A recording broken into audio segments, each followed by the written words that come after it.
So the news here is that we have over 90 CEOs who put their names to a fairly comprehensive and detailed outline of what the future successor to Kyoto should look like, the New Deal on climate change. This is the first time that such a group of CEOs has been assembled. They represent pretty much every sector of the global economy and come from a wide range of geographies around the world. Many of them are industry or strategic partners of the World Economic Forum, and I'm also pleased to say that we've done this in collaboration with the World Business Council on Sustainable Development. So some of these CEOs are also members of the Energy and Climate Focus Area of the Business Council's work. You say this is a new deal on climate meant to be a post-Kyoto document. Why is business getting involved on this issue? It's really important that there's certainty moving from 2012, when the Kyoto Protocol ends, into the new space. Everyone knows that we really do need a comprehensive and successful framework for climate change.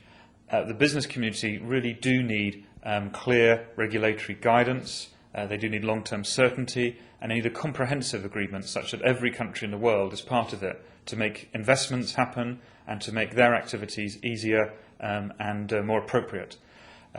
Also, because everyone recognises that this is a long-term problem, we really do need a smart solution that will help us avoid the dangerous climate change which the IPCC and other scientists are telling us we might have by perhaps 2050 if we're not careful.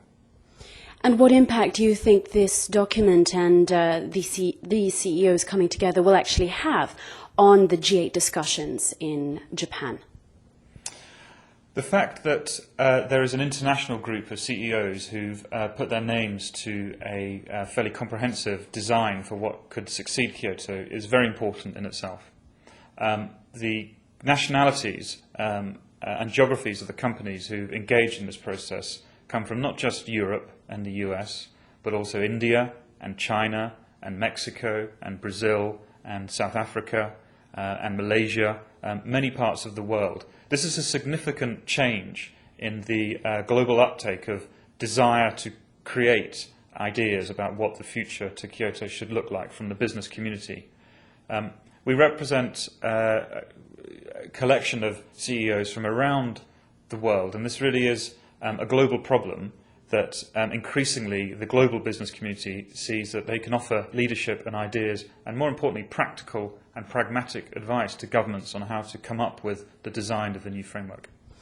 So can you give us a bit more detail about some of who these CEOs are and some of the recommendations that they've made? Sure.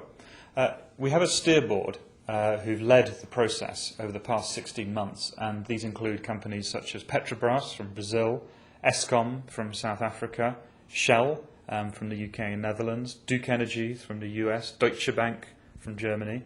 In terms of a range of the CEOs who've supported and endorsed the framework that the steer board has helped to create, includes companies such as Hindustan and Reliance from India, China Light and Power from China, Pemex from Mexico, Petronas from Malaysia.